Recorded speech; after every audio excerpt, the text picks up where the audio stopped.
He was the devil's spawn. He's a con artist, is what he is. I call him a jellyfish. Because a jellyfish, you can't pick it up, there's no spine to it, but it has long tentacles and it can sting you. Who are you? I am Arthur Knight, and this is my wife, Miranda Knight. Are you Nicholas Rossi? No. Are you that is Nicholas completely Alahverdian? insane. Absolutely not. Are you Nicholas Brown? Yes. Police say this man has lived his life under at least 16 different names. Then, in 2020, they were told he was dead. Wow, he sounds like a real charmer. Would love to take that one home to the old parents. Yo, I don't know how I slept on this case or how I missed this one. Now, that being said, numerous of you have asked me to cover this. And I mean, I've seen the pictures, like that whole air thing. I don't know if he really needs that or not, if that's part of his shtick. I don't know. The multiple accents, y'all, it's all too much. Now, before you get all cozy underneath your true crime blanket or grab your cup of coffee and get ready to sip it from the cuppa, you're gonna probably also need a notebook, a pen, maybe some trauma bonding therapy. I don't know, okay? But you're definitely gonna need to buckle up for the story today and today's video. Hey, hey, hey, welcome to the Sofa Squad. Sipping from the cup, hey, hey. Now hold on everybody, let's do a quick sofa sidebar now. Keep in mind, ain't no cop, ain't no doctor, ain't no lawyer, ain't no therapist, ain't none of that fancy credentialed stuff, okay? Only credentials we got up in here is my Sass, and this sofa. Now keep in mind also, I'm just giving my opinions on very public information, so do your own research, come to your own opinions, and drop them off in the comment section. And while you're down there, if you do like what you see here at the Sofa Squad, drop a little like, drop a little comment, drop a little share. It helps the channel out immensely. Now let's get edition. Now y'all know I just moved to a new town, right? Love the coffee shops, love the vibes, love my little routine, okay? But the city water, yeah, not so much. My skin's been over here acting a little itchy, a little cranky. Honestly, judging me. So let me tell you, the old shower head that I had, it was blasting chlorine and other mystery ingredients at me like I was Sarah Boone on the stand trying to sell my little not intentional story. Okay. City water definitely hits a little bit different. And by different, I mean, it was dragging my hair and skin for filth. So during this time, Afina reached out to me. Well, you know how it goes, right? All of a sudden they're showing up in all my feeds and all this type of stuff. So I'm researching, I'm looking into it. And there's good reason it kept showing up because it's literally the #1 dermatologist recommended filtered shower head out there. And once I looked into it, I got it. Afina's filter is this patent pending multi-layer situation that removes up to 98% of the harmful chemicals in your shower water. We're talking chlorine, heavy metals, not like Guns N' Roses or Def Leppard, not the good heavy metals, okay? It leaves those there. I'm talking the bad ones that are doing all this to your skin. Now, a big thing for me that I was worried about and that I ended up loving about this was the water pressure. I was like, you know what? There ain't no way, because I like it to be like a pressure washer. Now, mind you, it ain't blasting your skin off or nothing. But once I got it hooked up, I'm not gonna lie, y'all, the pressure washer on the Afina one is better than what I had. Because in my world, I was like, you know what? I'll hook it up. I'll see how this goes, but I can just put my other thing back. The hookup part to it is super easy. They send you the little tool, they send you the little tape. It's real cute, it's real dandy. They send you the little booklet. It's very easy, very user friendly. So once I got it hooked up and switched out, I turned it on, and honestly, it gave me that like rain water effect that I love. Now, these are the biggest things that I noticed with it using it. First of all, like with my hair, I mean, let's be honest, my hair it's, you know, I don't have much hair, okay? My biggest thing was my skin, and it's hard to see on here, but like on my face, it gets red and whatnot, and my arms, I have this stuff, and it was the chlorine or whatever you call it, whatever was in the city water beforehand was really irritating it with the itchy stuff, and that I have noticed a huge difference in. And then again, for me, that rain water effect, and also knowing that it's cleaner, I'm gonna say crystal clear water, at least for me it is. I absolutely love this. So I've gone from being like, I'll try it for a couple of weeks, but I'll probably end up just putting my thing back. I'm like, oh, sold. Sign me up. So if you got that weird city water, not even city water, but just any kind of weird water, the heavy metals, not the Guns N' Roses or Def Leppard, the bad heavy metals, whatever you don't want in your water, you're going to want to go ahead and try Afina. Now they're going to hook the Sofa Squad up with a special discount, a special deal, if you will. Tap on my link for that special discount and use my code ReportingLiveYT to get the hookup. Your skin's going to thank you. Your hair is going to thank you. Your soul's going to thank you. Hello, Sofa Squad, and welcome back to the sofa. It's a sofa. There's some buttons. there's a pillow. My name is Paul if you're new to the channel, and if you're not new to the channel, my name's Paul. Okay. Now, what we're gonna be doing today is we're gonna be looking at this case of, we're gonna go with the name Nicholas Rossi as the standard name for this, but there will be several names for him, okay? Now, this is probably gonna be I don't even know, maybe, we'll see how everybody likes this one, right? Basically, there's gonna definitely be another one because there's so many things. There's interviews, there's all this kind of stuff, but this is a case where we're gonna start from the beginning, okay, to look at the historical nature of where this dude came from, how he arrived at recently getting sentenced finally for his crimes, and everywhere in between, because I'm just like, how many lives has this guy lived, right? Now, one thing to also keep in mind is the structure of the video. So what we're gonna be doing is we're gonna be looking at a lot of clips from Sky News podcast. They did, just a podcast or whatever on this case and whatnot with lots of interviews, etc., etc. We'll also be, viewing articles. All the things will be present in today's video. Okay. But that being said, let's start with a very brief, where did we begin? Where are the origins of this so we can all be on the same page? So Nicholas Alahverdian, Arthur Knight, Nicholas Rossi, whatever you want to call him, any of these 13 other aliases that the man has, makes Nick Casotis look like a criminal genius, okay? Now, Nicholas was born on July 11th, 1987 in Providence, Rhode Island. Keep that in mind when we hear the various accents that he has. Now, records and reporting indicate that he, due to an unstable home environment, was placed into foster care in the early 90s. Now, his mother remarried David Rossi when he was 8. Rossi publicly described Nicholas as, quote, extremely defiant, aggressive, and difficult to manage from a young age. He had a pattern of acting out and breaking rules, which only escalated as he grew older, end quote. He, along with his siblings, were placed in group homes. And then, quote, despite these problems, he was able to excel in his work as a page in the State House, end quote. There's some of the origins, okay? Now, this man would end up going on to commit some pretty heinous crimes that he was recently sentenced for. But let's start off, like I said, from the beginning, and let's hear some of the lore, and let's look at a clip to do so. Charges of. And as befits a man who lied about his identity, the story that leads to the trial is itself almost the stuff of fiction. Yeah, born in Rhode Island, Neil, he had a troubled childhood, was beaten by his stepfather, and was in and out of foster care and also care in a group setting, a foster group setting. He got a break, age 14, he became a page in the Rhode Island State House, right in the centre of Providence. That's where the local government is situated. And a page, that's like an assistant. He'll be in the kind of Senate area. If a politician needs something, glass of water, paperwork sorted, then they will wave to the page and they will help them out. Now, call me, I don't know what, but I didn't know that's what a page was, okay? I didn't know that they did all that. Basically like a Boy Friday or something like that, right? They go get the waters. Maybe somebody wants some Wendy's or McDonald's or Starbucks, something like that, okay? So, you learn something new every day, right? Okay, let's keep going. As one representative said to me, a lot of these kids, they'll be staring at the ceiling, picking their nose.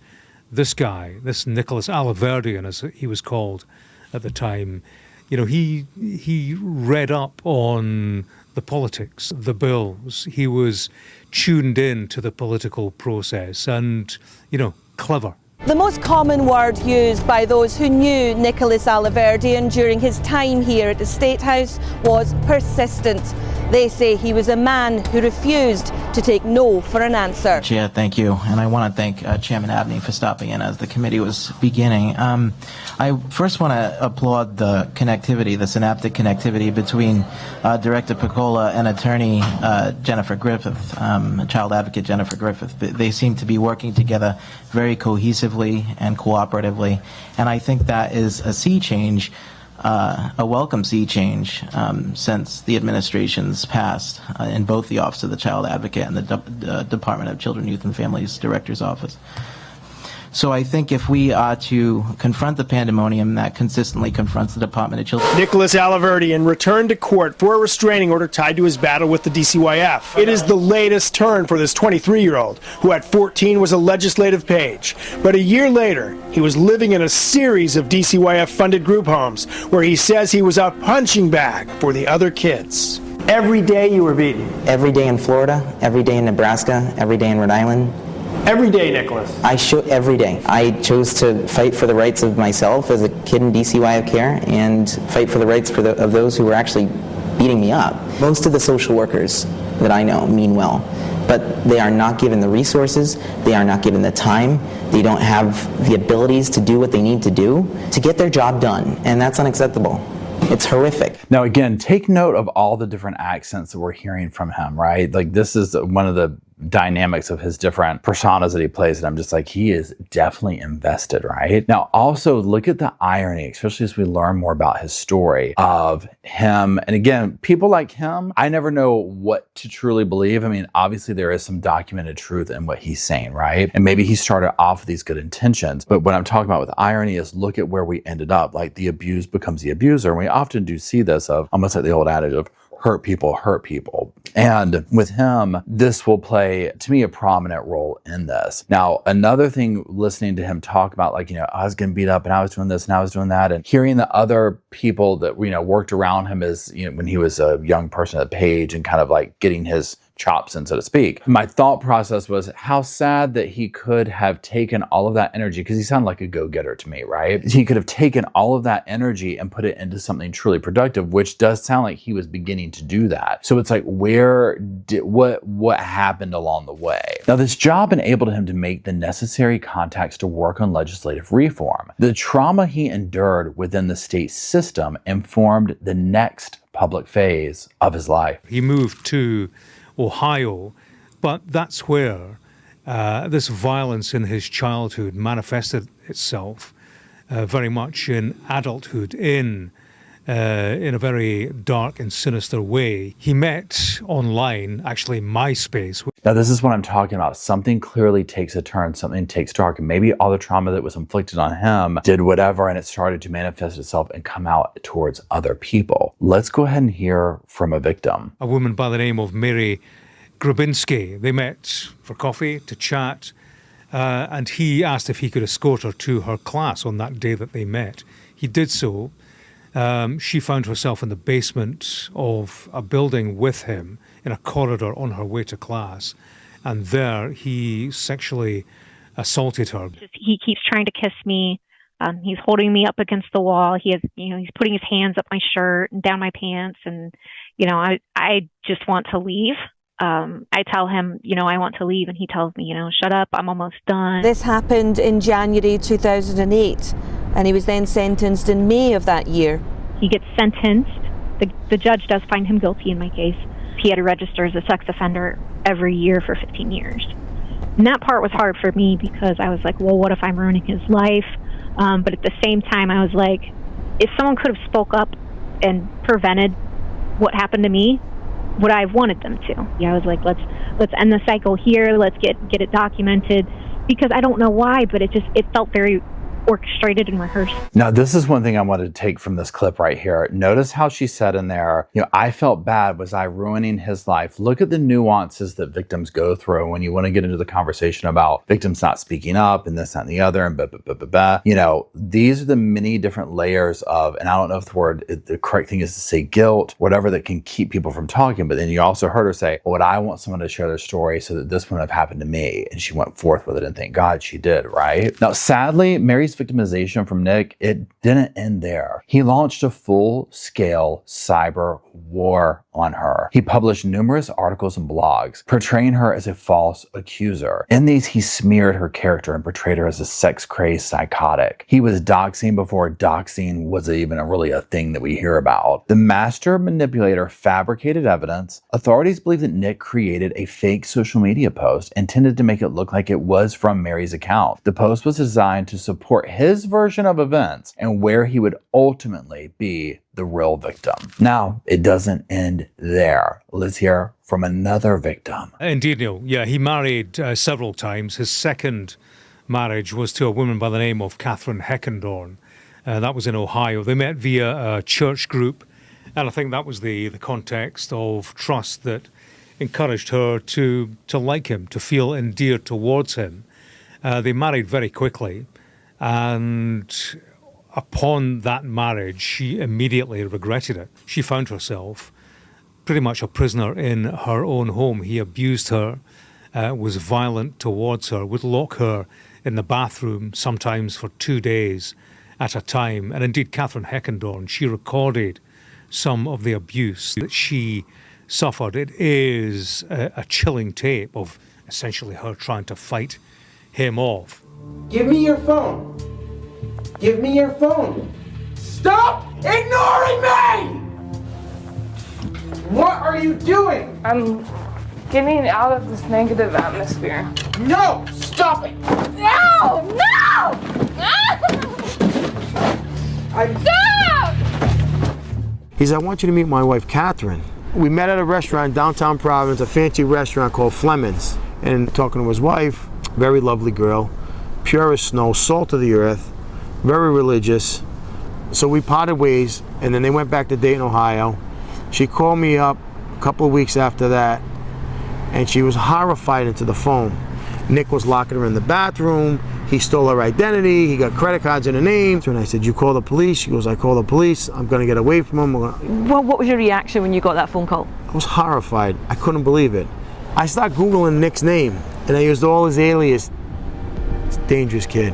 Y'all, is there no stone left unturned with a psycho monster? I mean, that phone call or the recording that she did, oh my gosh. Again, if you've watched me for a while, you know, I always use this example with these personality types. Like, imagine what life was like at home if you left the milk out with these types, right? It's not simple, oh, someone left the milk out. It would escalate into that right there, right? Can you imagine what daily life was like with this man? And that's it, opening credit cards, opening this and that. Shocked we don't have a list of bodies to the man's name, right? This is insanity. Now, it will come as no shock to you that, well, after the breakup, he treated Katherine with as much respect as Mary. He tried some of the same tactics. Now, after the divorce, he continued to stalk and harass her, sometimes even donning disguises around town. She lived in a perpetual state of fear and uncertainty about where he was and what he was doing. Well, he went to Ireland initially, Neil, and, you know, true to form, he started an online chat, an online relationship with another woman, Michelle Menard. She was in Essex. And she tells a story of, you know, having had good engagement, positive engagement online. And then this individual suddenly turned up at her door with large suitcases at her house in Essex, immediately demanded sex. And she couldn't get rid of him. And it just was a very traumatic experience. Ultimately, she contacted the police and changed the locks on her door to get rid of him. Subsequently, Michelle Menard would file a complaint against Rossi, but the police locally haven't taken that any further. Subsequent to that, we know that he went to Bristol. He certainly ended up there because that's where he married another woman by the name of Miranda Knight. And we've seen the wedding photos. Very content. Miranda, she's all smiling, confetti flying around. The happy couple with nothing to conceal. Can you imagine this monster showing up at your doorstep with luggage, demanding sex?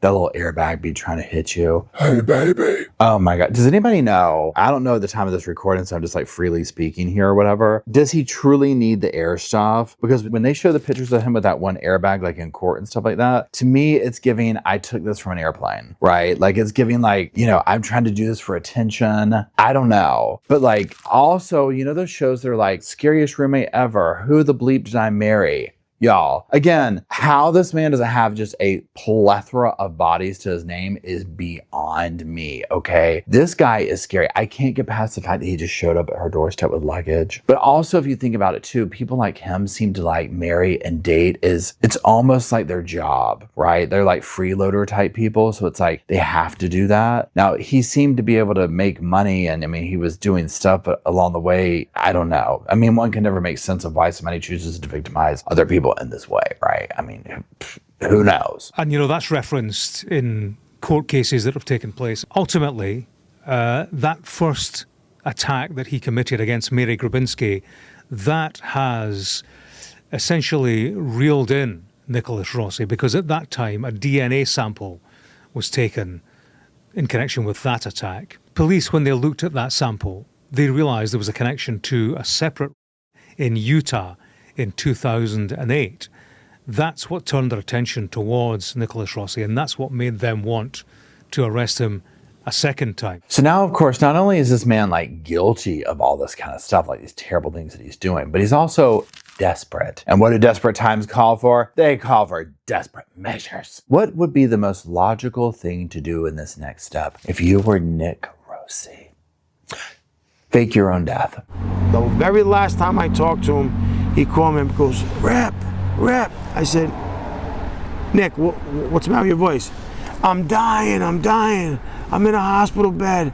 I'm dying. I said, what's wrong with you? He goes, I got 2 weeks to live. I said, what's wrong with you? And he says, I have lymphoma. I have cancer. I have this. I said, really? I said, listen, you cockroach. I said, cockroaches don't die. I said, you're not dying. I said, you're a sexual predator and you're trying to escape and you're faking your death. You are not dying. He goes, stop talking to me like that. I want to have peace with you. I'm on my deathbed. I said, and I was swearing at it. I was like foaming at the mouth. I said, you're a liar. I said, you're in a lot of trouble. They're going to get you. You can't hide from the law. I said, you know the old saying, the long arm of the law. They're going to get you, Nick. Can we send this man a cup of coffee or whatever he likes? Send that to him. I wanted to fall out when he's like, you effing cockroacha. Because it's the truth. I love that he just called Nick out. But I mean, again, look at this. You see Nick in the wheelchair, the gas mask, lymphoma, this, that, and the other. How does a person like Nick have a regular day? When I'm talking about a regular day, like just think of your most mundane, not even that. For the average person, what is like a dramatic day for you, right? You know, and I guess it depends on the segment of life, because I can think of younger days where I'm like, I don't know, my days could be pretty dramatic when I was younger, but like these days, right? A normal day is just like, well, we get up, we have coffee, we take the dog out, we make a little breakfast, you know, we kind of figure out maybe we'll go to the gym later today. And I'm like, this dude, when you're carrying around this amount of lies, this amount of violence and whatnot that you've inflicted on others and trying to keep this web going, I'm just like, how can you even fall asleep at night from the stress, right? Let alone getting up and spinning all these lies constantly. It's like you must just wake up out of like a slump and immediately start spinning. You know, okay, what do we do? What do we do? How do we get out of this? What's going to be next? What's going to be next? I can't imagine. And information on WPRO, Providence, a Cumulus station.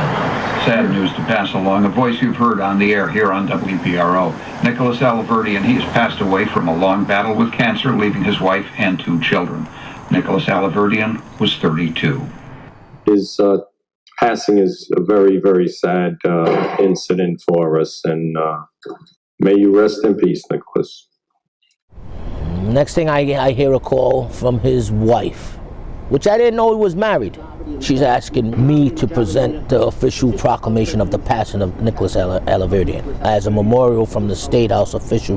Which you did. Of course. Can you imagine the shame when he had to roll himself back out later? He's got the politicians talking about him on whatever floor that was. Oh my gosh. And you heard the guy, I didn't even know he was married. I never wrote anything about him. All his world was caving in. Attempts were made to hold a memorial service at 2 separate churches. The priest here was told to cancel the mass by police. Officers believe that Nicholas Alahverdian may have been vain enough to attempt to attend the service himself to hear the tributes being paid. A local priest, Father Bernard Healy, who had come across Nicholas Rossi in the past, he took a call from a woman calling herself Louise, said that she was Nicholas Rossi's widow and that he had died. Could he arrange a memorial mass for him? And, you know, being the local priest, you know, he agreed and set about starting to arrange this mass. There was email contact with what appeared to be the widow Louise. Father Healy is in no doubt today that he was actually exchanging emails with Nicholas Rossi, a man who was faking his death. And the way the priest describes it, you know, he was being asked for a memorial mass fit for the Queen of England, he said. The Queen of damn England is right. I can't. Yeah, I'm sitting here like this, y'all. I'm like, I cannot with the secondhand embarrassment. Honey, let me tell you what. If I was him and they finally caught me, just based on the things alone, the memorial stuff of the pretend death thing, I would have legit been like, look, I don't know what kind of laws y'all got up in this country. Okay, I don't know how things work. I will give you whatever money I have in my pocket to do a fire rescue. Legit take me out back with a shotgun right now. Ain't no way I'm wheeling myself in, air mask and all, talking about, sorry y'all, those were a bunch of lies. I'm actually here. I did like the little tribute you did for me. But again, we're not talking about a regular person, right? I can't get fit for a damn queen. I love that they said that too for the Queen of England. This is, I mean, y'all, this is next level. I don't know if we've seen the likes of this. I feel like if you gave Sarah Boone steroids, we might end up here. Music, the tributes, great humanitarian. There were invitations put out on Facebook. A local priest, Father Bernard Healy, who had come across Nicholas Rossi in the past, he took a call. At that point, Father Healy took a call from the police to say, Father Healy, see this memorial mass? Don't arrange it, because we think Nicholas Rossi is not dead. He's very much alive and is in hiding somewhere in Europe. To hear the tributes being paid. What did you think when you saw that obituary? I was furious. I said, this kid is a con artist, is what he is. The obituary did raise a few eyebrows in Rhode Island, and suspicion quickly spread. Okay, now that being said, we are going to listen to the obituary, okay? Let's just listen to it being read and take this in, okay? Look at it through the frame. Well, I don't can tell you how to look at it. You already know who wrote the obituary. Let's just put it that way. So think about it in that context. This is an obituary like you ain't never heard before. Again, I didn't even know if the Queen of England would have something like this written about her, okay? So just buckle up, okay? Get the seatbelt out. Get the blanket. If you don't have the blanket, get the damn blanket. You're going to need comfort for this segment. Nicholas Alahverdian's battle for life ended on the 29th of February 2020. The children in the care of the Department of Children, Youth and Families, DCYF, for whom he inspired and led through turbulent government transgressions, have lost a warrior that fought on the front lines for 2 decades.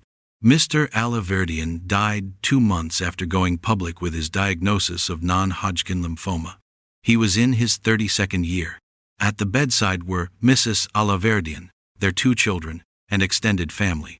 His last words were, "Fear not, and run toward the bliss of the sun." At the time of his passing, the room was filled with the sounds of the end credits for the film Contact, which held special meaning for Mr. Alahverdian. Mr. Alahverdian was a devout Roman Catholic. In keeping with Mr. Alahverdian's wishes, his earthly remains were cremated with his ashes scattered at sea. Statesmen and stateswomen in the House of Representatives and Senate joined with mayors across Rhode Island in homage to a man whom they acknowledged as one of the most vocal, outspoken, and constructive advocates for reforming the child care system, and a fighter in spirit but a peacemaker in practice for 2 decades. His name, when uttered in memoriam in the House and Senate chambers and city halls throughout the Ocean State, was a fitting tribute, as those were the spaces where Alahverdian labored as a warrior for those without a voice for 2 decades. Providence. Mayor Jorge O. Elorza remembered Mr. Hole. Alahverdian as a beloved community leader whose selflessness and lifelong contributions to the residents of the state of Rhode Island have earned him the unwavering admiration and respect of many. Mr. Alahverdian was a painter, author, amateur ornithologist, political scientist, sociologist, accomplished orator, and child welfare reform advocate. Alahverdian left his employment to become the youngest lobbyist in Rhode Island history as he fought for DCYF reform and was then exiled to Nebraska and Florida, where he was silenced until his 18th birthday. Surviving what Providence Journal columnist Bob Kerr called a Dickensian existence in Rhode Island and enduring warlike torture in Nebraska and Florida was a triumph of sheer will. Alahverdian continued his crusade against DCYF abuses until his death, and with merely 2 weeks prior to his untimely passing, a bill creating a DCYF Oversight Commission was introduced in his honor by Representative Ray Hull, as the stories about DCYF horrors continue to be reported and published. He again did the unthinkable and was admitted to and became an alum of Harvard University. The most peaceful and intellectually invigorating 4 years of his life, aside from the past 4 years with his young, loving family, including his beloved wife and cherished children. Y'all, I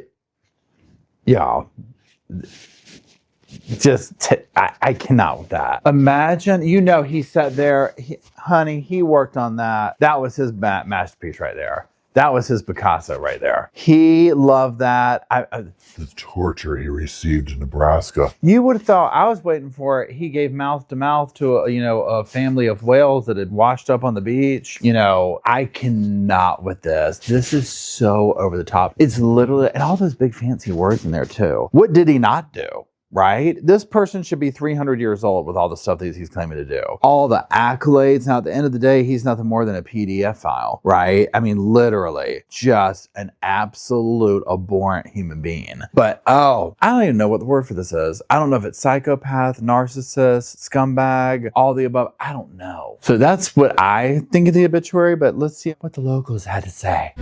I visited the pub where Nick gains a reputation for his gift of the gab and drinking ability. The achievement of downing 300 pints is celebrated on the walls of the Wickeden. Nicholas Alahverdian, according to everyone, died. Yes. Did you believe that Nick No, especially the crew here, they smelled a rat almost immediately. Didn't I tell you when the obituary came out? Wasn't I the first to say Yes, you were. What did you say? Nick's not dead. Nick wrote his own obituary. She said Nick wanted you at his service because he loved what you wrote about him. And I thought, what did I write about him? I've never written anything about him. And so she read me this very full quote of fulsome praise for him. And I said, I didn't write that. She said, oh, well, no, Nick cherished it. Yeah. So the people who knew him lapped up at that bar with that little mask on.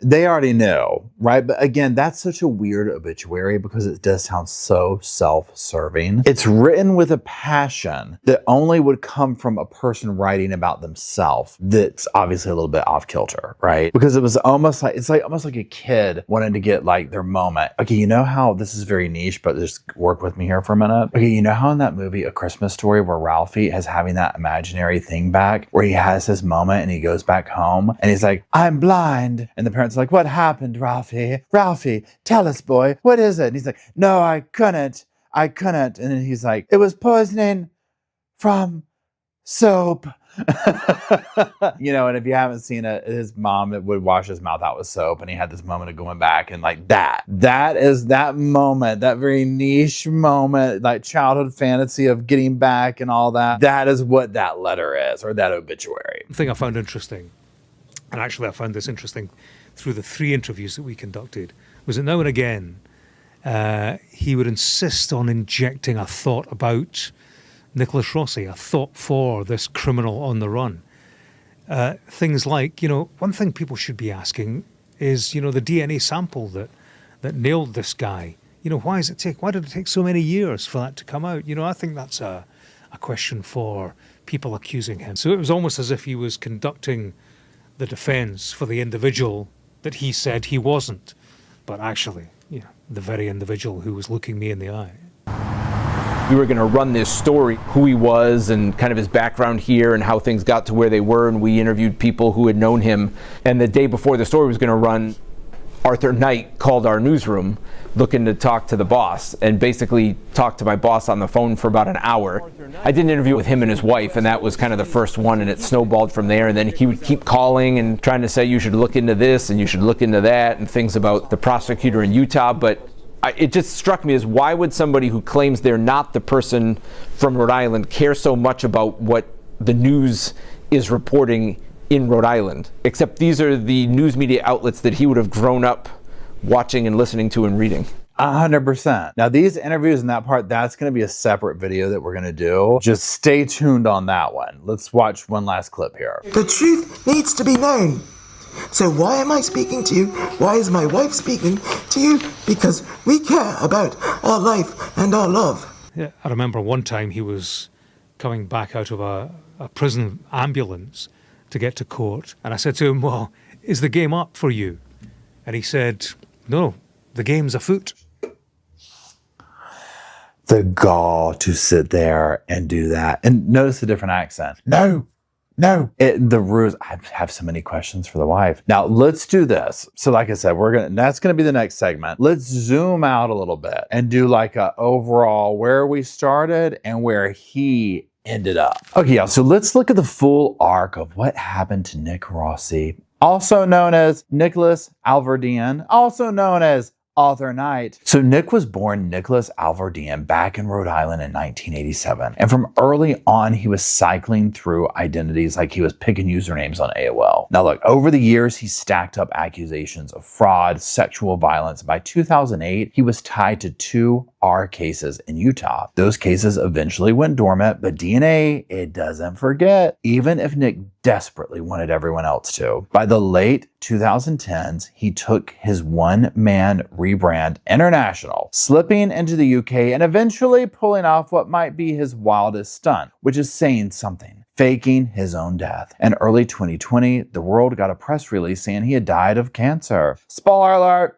He hadn't died of cancer. His big disappearing act came crashing down in December 2021 when he was found in a hospital in Glasgow going by the name Arthur Knight, claiming he was a British gentleman who'd never heard of this Nicholas person. Unfortunately, his tattoos, Interpol, and about 10,000 receipts said otherwise. A Scottish court officially confirmed his identity in 2022, ending the charade. After a long extradition fight, he was shipped back to the US in January 2024 to finally face the Utah R charges he'd been running from for over a decade. In 2025, he was convicted in both cases and sentenced under Utah's indeterminate system to a term of 5 years to life. Here's the thing. For all the theatrics, the fake names, the fake accents, the fake death, none of it held. The truth finally caught up with him. The victims' voices finally caught up with him. Modern forensics caught up, and justice caught up with him. So at the end of the day, Nick Rossi isn't some kind of mastermind or mystery. He's a reminder that no matter how many disguises someone puts on, accountability has a long, long memory. And that's where we're gonna leave him, y'all. Behind bars and out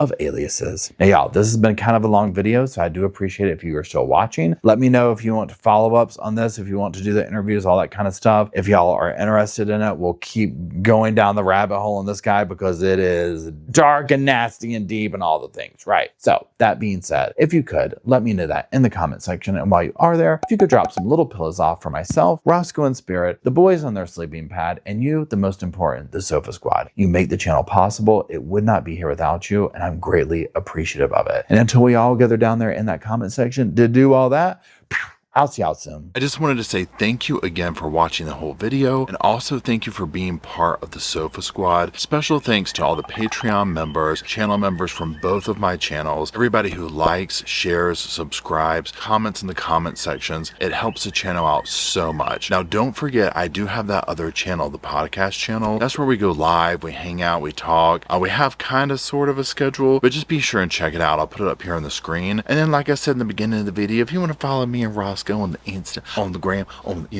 go on, check it out. It's right here on the screen again. But once again, thank you very much. I really appreciate you being part of the Sofa Squad, and I'll see you in the next video. Hey, welcome to the Sofa Squad, sipping from the cup that hey, come laugh with the Sofa Squad. Can't roll my damn eyes hard enough.